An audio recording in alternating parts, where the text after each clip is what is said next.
Next on the Jeff Crilley Show, you're going to meet the great Igor Vainshtein. He is a serial entrepreneur, and he has this belief that all entrepreneurs have to learn how to fail. His journey just ahead.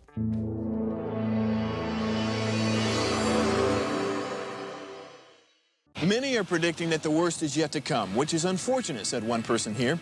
Until now, they've enjoyed the reputation of being the nation's icebox. Watched a burglar in his home this morning by webcam. As a journalist of over 25 years, stories are what make my world turn. Reporting live from the Dallas newsroom tonight, Jeff Crilley, Fox 4 News. But in 2008, I took the jump from my familiar life and started a PR firm from my home. We're talking about anyone with a camcorder like the one I'm using becomes a television network. We started slowly growing the company, and we now have over 100 clients, and we've branched into the world of live digital broadcasting. I now own 8 different TV studios and have a huge team, and the stories that I now get to share are sometimes the most important of my life.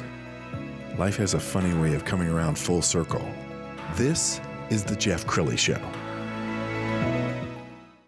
Well, I'm a proud member of EO Dallas. It's Entrepreneurs Organization, and we have one of the most vibrant chapters on the planet. And I ran into Igor Vainshtein in a meeting a couple of months ago, and we connected, and I couldn't wait to have him on my show because he's a startup addict, self-confessed startup addict. He's started 20 companies, and many of them have failed. And so he's here to tell entrepreneurs why failure's not that bad. Well, not just not that bad. My hypothesis is that failure is the critical ingredient, and I underline the critical ingredient to success. Because the reality is success is not a great teacher.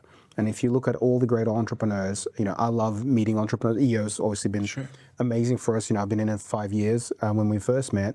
And that's been an amazing experience. But then as I met more people all over the world, and I would devour like books, entrepreneurial, you know, biographies, I guess. Yes. And the stories were always the best when you just, it was better than Hollywood. Yes. You know, and that's what kind of inspired me to, once I've actually had success, which is fun, you know, you go through this process where you learn a lot about yourself when you exit, you know, when you have an exit to with your business, when you sell it, go through this whole process that I obviously recommend to anyone. Yes.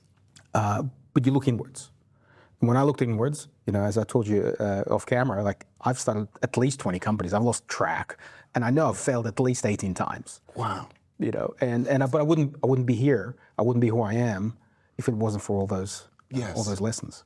Okay, what do you learn from failure that you could never learn from success? You know, the most you learn is about yourself. You know, you learn, you know, people often ask me, you know, how did you not turn to, you know, drugs, alcohol, and, you know, whatever, right? With the things you've been through.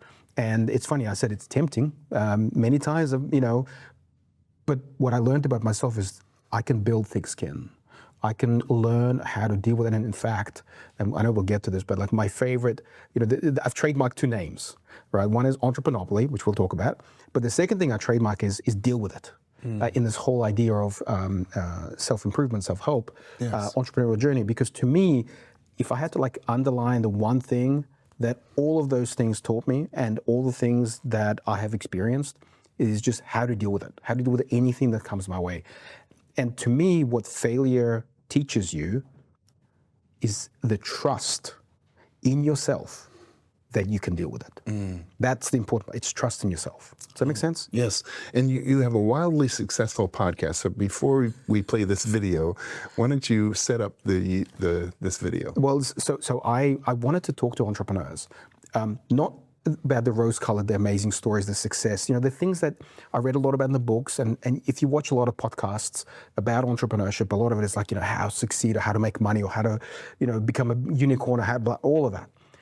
That's not the angle I wanted. I want to know what happened behind closed doors. What happened when you were crying in the corner of a dark room, right? Because I've been through that. And I wanted to know what was other people's experience like. And so one of my favorite podcasts is How I Built This, you know, by Guy Raz, right? What an amazing podcast, amazing stories there. And so I thought I'll play a little bit on that theme, and I called it How I Failed This. Obviously inspired by my own stories, but really I want to collect, you know, that so we can all stand on our fellow entrepreneurial shoulders giants. Yes. To learn and to become better. Outstanding. Okay, let's go ahead and show this clip.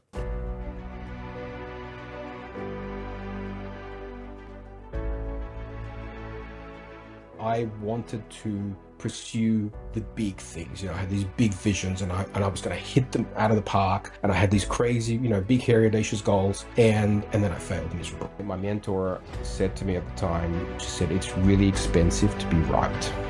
So in the end, a settlement it didn't feel fair.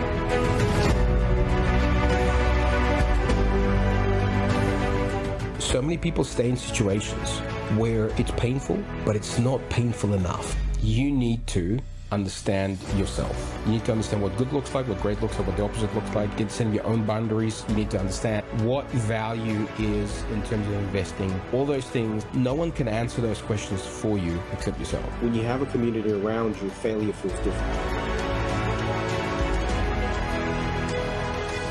You need to focus on the inputs. You started working on your inputs, on your skills. If you just stare at that or say your mantras, you're not going to get it. Right. But if you go, I'm going to become the best salesperson in Texas, Yes. it'll take care of itself. Right.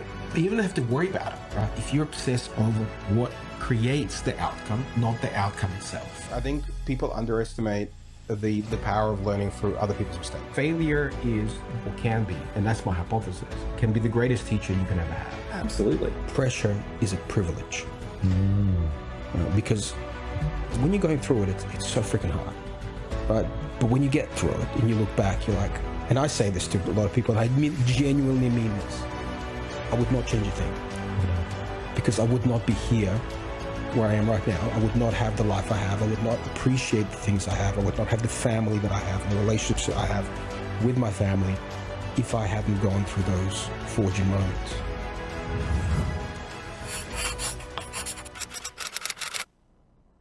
I love it. You made so many powerful points in that 2-minute video, but one I want you to drill down a little deeper on. You said many entrepreneurs have pain, but it's not painful enough. What do you mean by that? That's a really interesting one. There's a couple of concepts, and I heard about this actually on the Modern Wisdom, the Chris Williamson show, where there's a whole study around when people actually go and make a change in life, right? And what research has found, and what I've seen myself in the conversation I've had, is you can be experiencing pain. I'm sure we all have friends, and viewers have friends who are in jobs they hate. Right. Right? They hate their jobs, but they go every day. Why? It's just not painful enough, right? People tend to put up with pain to a point. Yes. And it's a weird phenomenon, but it's really, and it's interesting because for me, experiencing like the pain of being, not having what would you call it, like not having the ability to drive my decisions, to drive my future, to be in control, that is a higher pain point for me than some other people. They experience the pain, but it's not enough. And so they need to get it to a point where it's even worse.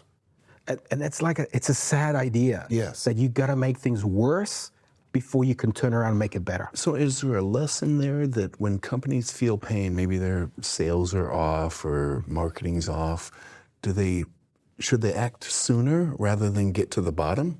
Well, it's an interesting thing, and and you said in one of the off-camera modes that I'm very competitive, right? And I am very competitive. But as you saw in that 2-minute video, my competitiveness is with myself, and that competitiveness comes in the form of how do I become the best at X, the best at Y.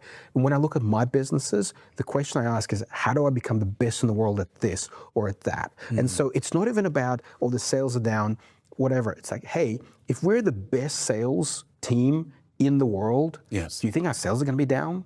And you know what? And if they are, if we're doing the best, if we know, Right. it doesn't matter. It'll take care of itself. And that lesson I learned, unfortunately, through a lot of very painful lessons. So powerful.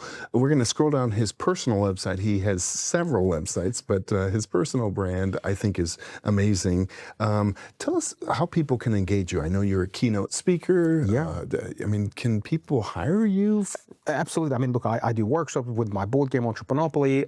I do speaking, but I'm massive on LinkedIn, by the way. So for anyone who wants to get in touch with me, please reach out through LinkedIn.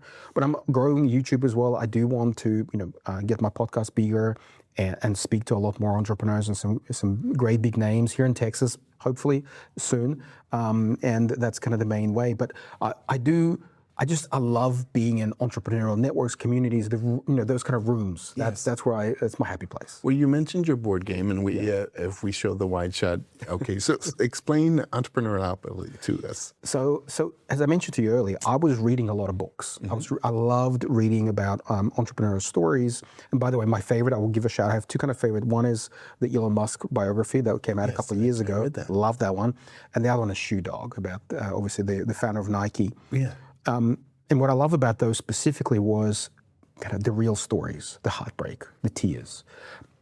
So when I looked at those books and all the books I read hundreds. I love the ones that talk about massive blow-ups the most. There's one called, and not many people know about this book, called Boohoo. It's about boohoo.com, and it's started by a guy that launched the very first bookstore. Amazon was the third. Wow. This guy had the first. Really? And he raised 500 million plus euro, blew it all up. It's a crazy story, great book. I wanted to take it further. I had this thought stuck in my head. How can people experience the things that I've experienced, my failures, my ups and downs, but like really experience it, right? Without the risk, without the pain, hopefully.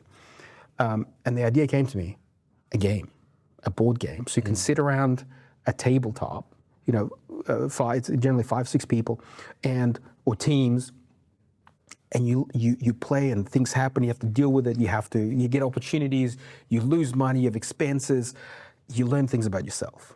Wow. You also learn things about the people you're playing with. But my biggest thing is you learn things about yourself. And to me, it's like going to gym and working on your muscle of resilience. I love that. We're going to pull up the Entrepreneurpoly. Entrepreneurpoly. It's a mouthful. That website. Is it pretty intuitive? I mean, if you know how to play Monopoly, can you adapt to this game? It's actually more based on, if you know Robert Kiyosaki and Richard Porter, he had a game, or still has one, called Cash Flow 101. Okay. I mean, that really inspired me. I used to play that when I was like 19 and 20. And so this is more of an educational tool. You play it with an income statement, balance sheet. It teaches you financial literacy. My favorite card in the game is actually this one, Deal With It. Oh, I love it. I talked about that earlier, right? I absolutely love that card. And the other one is Encounters, my second favorite, because entrepreneurial journeys are full of people you meet. Yes. Like we met, right? Yes. Right? But there are millions, and some of them are amazing. Some of them are con men. I've had both. Yes. And so the game it takes you on those journeys. It is intuitive, but it's also complicated. So you can definitely go through like a tutorial. I mean, I have a video on my YouTube channel, on the Entrepreneurpoly YouTube channel. It's like 40 minutes long on how to play it. So maybe it's a little bit more complicated than most people think, but it's worth it. Wow. But I also, I do run like workshops, and actually thinking about launching like clubs that people come together and play. Brilliant. I think every entrepreneur on the planet needs to play your game. I mean, they're going to learn so many lessons. You're also an entrepreneur in the golf world. We're going to put up a website, and I want you to narrate this for us. So what are we looking at? Yeah, so I invented this technology that tracks the ball just using the cameras on your phone. And then I've merged and co-founded with my amazing business partners this idea of Chip-In, where we created a philanthropic entertainment platform using technology. Just like, think of like Top Golf, and you can go play those fun games. Yes. It's kind of like those games, but you can play it anywhere using the phone technology.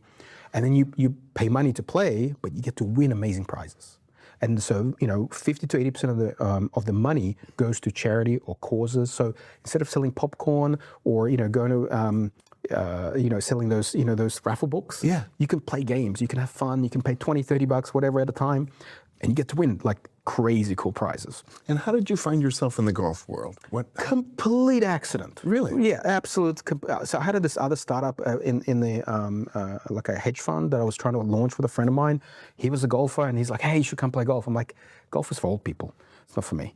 And he's like, come on, try, right? This is like, I was like 30. That one shot you hit, it's like, oh my God, I'm addicted now. So, I was all in from there. And we ended up buying a business together, and then we separated, and I launched a different business, and I pivoted to an e-com manufacturing business, and I sold that business, and then I have this app, and here we are. Wow. All right, we have about 3 minutes left, unfortunately, because I know you do hour-long shows Yeah, exactly. when you're, At when least. you're podcasting. So we have about 2-3 minutes left. This is your pulpit. Look into the camera on the left and talk to that young or aspiring entrepreneur. The main thing I'll say is that it's going to be hard, right? It's going to be hard. And the thing is, there's nothing you can do about the hard. There's nothing you can do about the external environment. No one predicted COVID. No one predicted wars. No one predicted this or that. The only thing you can control is you. And so my advice to a younger self, to anyone who's going through this journey, who may be, it doesn't matter what age you are, by the way. Like, you can be 70, you can be 17. It doesn't matter. The number one thing I would say is focus on yourself and focus on the inputs. Focus on the things that create greatness, not on the greatness itself. I used to put up these vision boards of Ferraris and, private jets and all this stuff. It's pointless. I mean, maybe it inspires you to a degree, and I had it a little bit.